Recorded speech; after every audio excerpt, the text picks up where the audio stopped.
didn't really appreciate that. Hey, man. Second question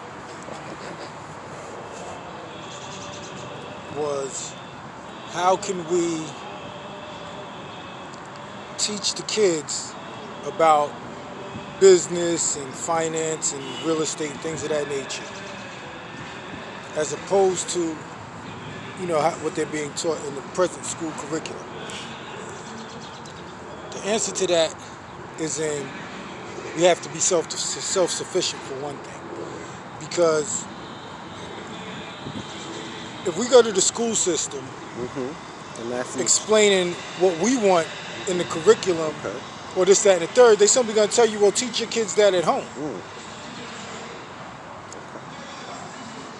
So that's where it comes into play of, community, building and things of that nature. As we told you. Somebody just sent me the decree. Yeah. Question number 2.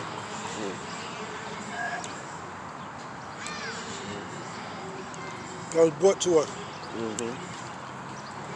in our search for a board of directors. Excuse me, I'm fucking this chocolate up and shit. And he left. The second question was, how do we get to teach real estate, business, and things of those natures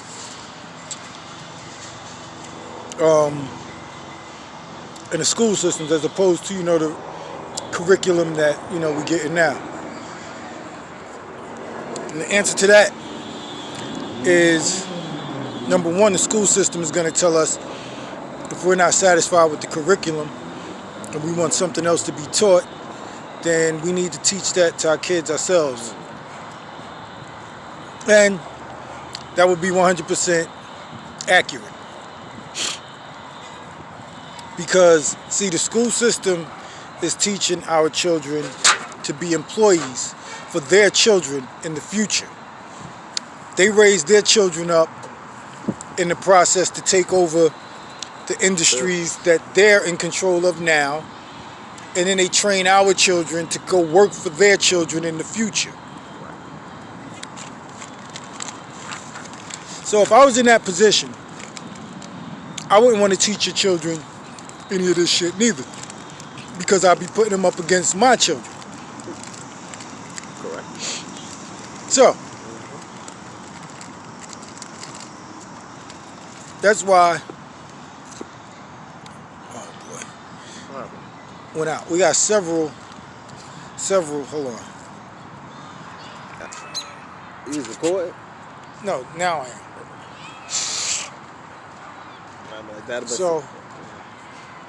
So the point is that we have to establish and create ways to gradually introduce things to the community.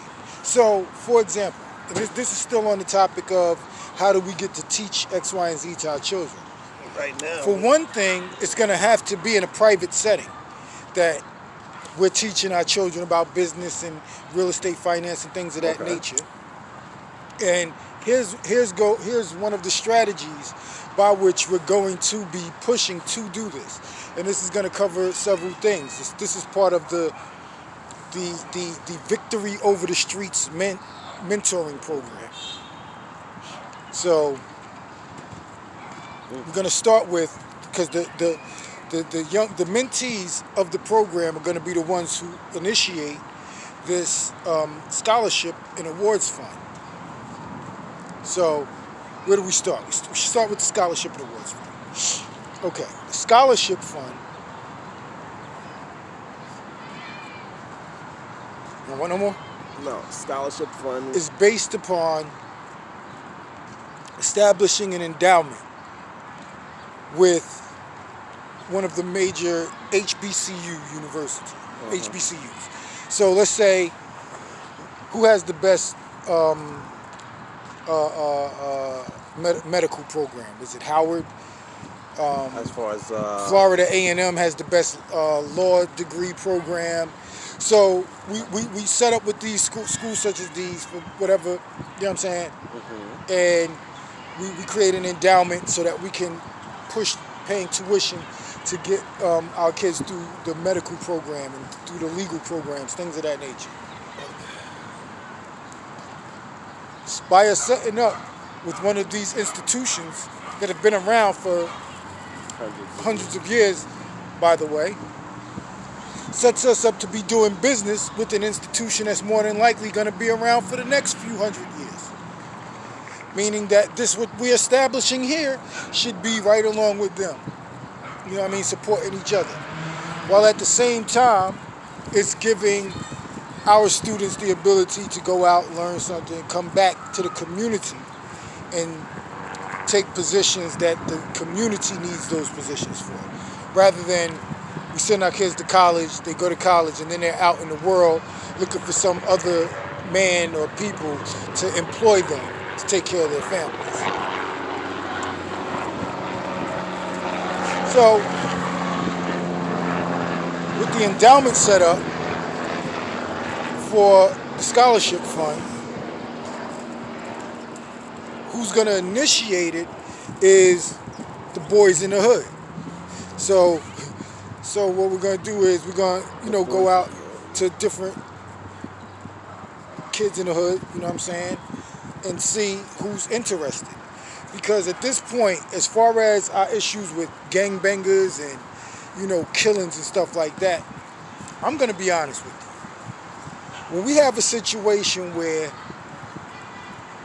this guy kills this guy, now this guy has a son, and by all means, I'm not going to deny nobody their God-given rights. This man's son got the God-given right to go and kill this motherfucker. And this is something that's back and forth at this point.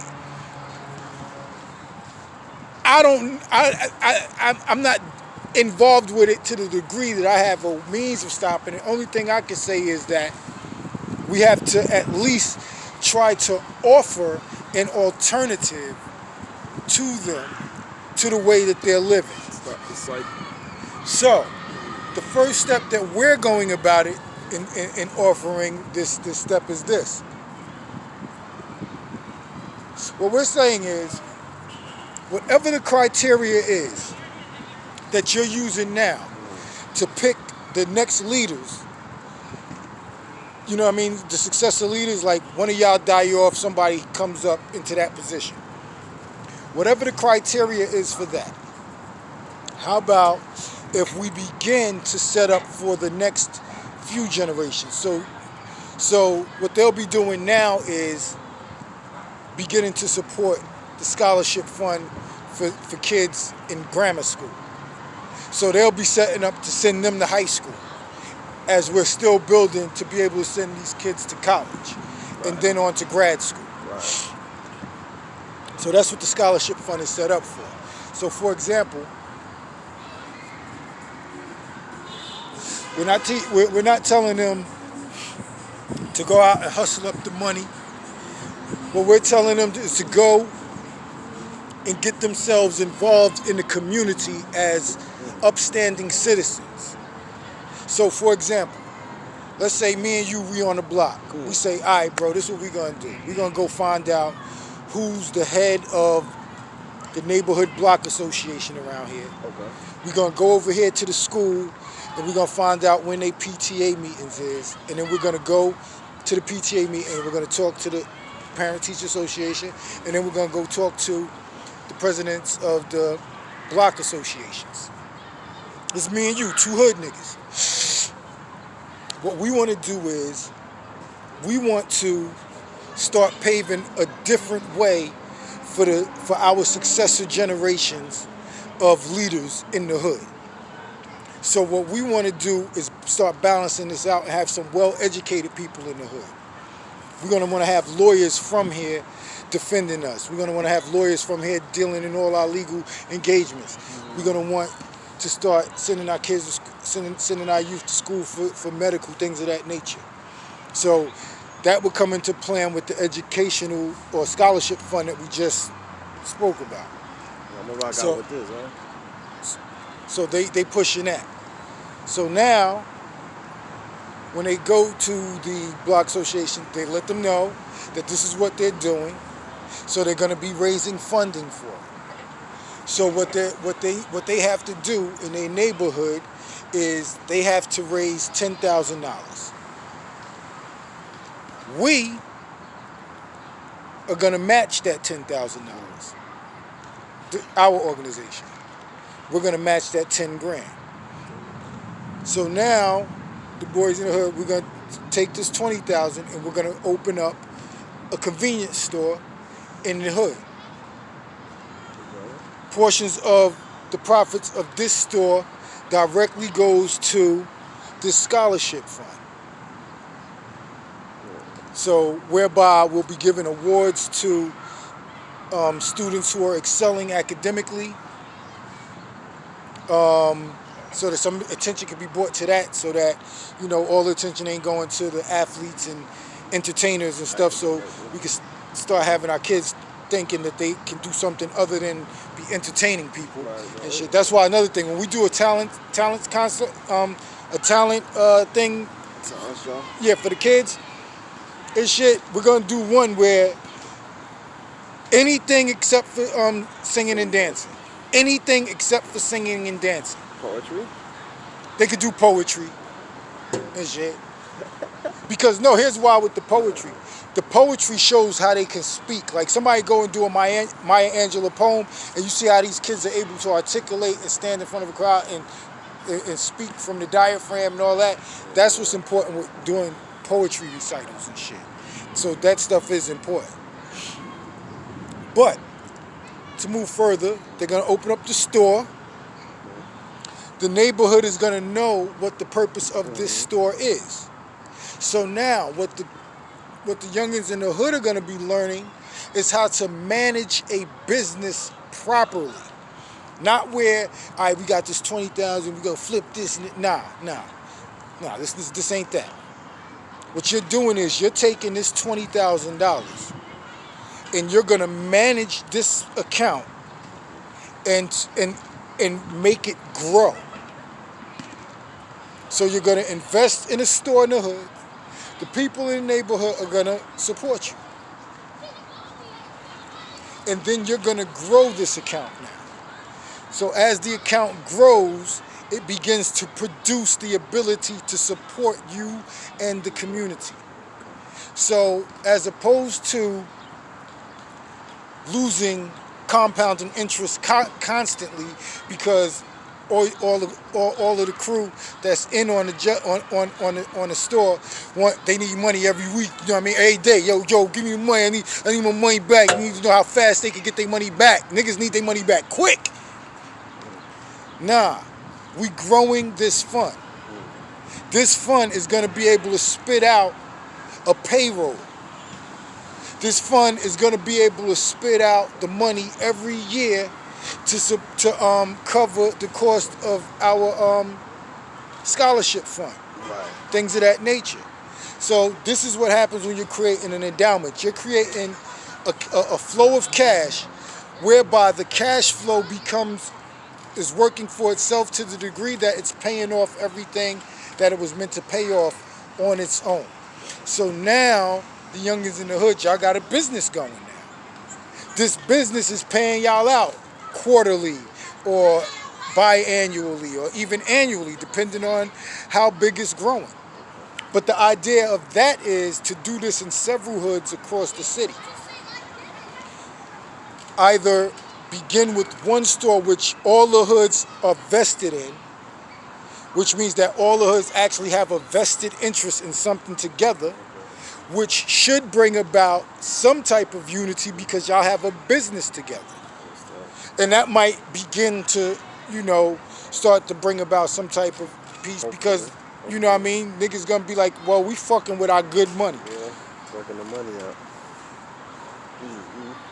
But also, what they'll be doing is, in growing this fund, because you gotta remember, we can't build wealth in cash. You can't store wealth in cash. You have to store it in hard, tangible assets that never fall to a zero balance. So, with that being the case, they'll be investing in the hood. They'll be going back and investing in the real estate in the hood as well. So they'll be transferring these funds over into properties. Furthermore, this is how everything comes full circle. Because remember, right here we're dealing with right now the education fund, and we're dealing with the Victory Over the Street mentorship program. Right, both of those right there. Now, as they begin to invest in the properties for the affordable housing program, that brings in that program. So that's funding going there so that we can start purchasing in the real estate to develop, which creates jobs and training in the the skilled crafts such as plumbing, electrical, things of that nature, carpentry. Because every property that we buy, we're gutting out and we're developing or rehabbing. You know what I mean? Regardless to the price. So in that case, we're training our youth, giving them another option of consistent work as opposed to it. Because I could go to every kid in the hood and be like, you shouldn't sell drugs. But if I don't got a job for them, then I'm bullshitting. Now, let's say I do got a job for them. I got a job you could do, but really this job only gonna last a week, or it's only gonna last a couple of days. Then they back on the street again. We have to be consistent with what we're offering our youth, because you gotta remember, these are young men. If it ain't nothing, if we ain't got nothing for them, they're gonna go make a way regardless. So this is where we have to have consistency. So we developing where that we're having jobs for them, that's paying them a wage, a livable wage. You know what I'm saying? Where they girl ain't gotta work if she don't want to. Not to say there's something wrong with girls working. I ain't trying to get into all that extracurricular shit. I'm just saying and shit.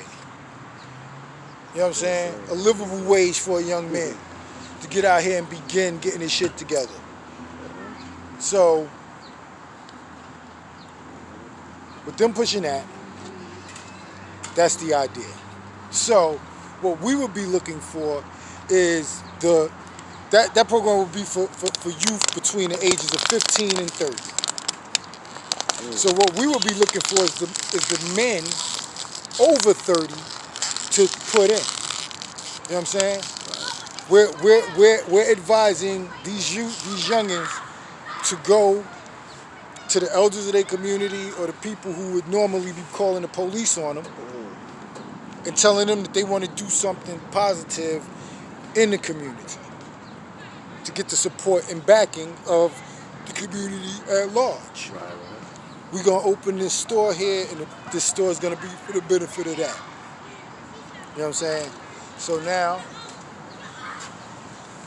that's one source and way that we can begin to cover several issues in one stone. We issue that to the young brothers in the hood and shit, for them to initiate, for the kids that's about education. Because you gotta remember, there's always a divide in the world. You got this religion, that religion. You got good, bad, right, wrong, blah, blah, blah.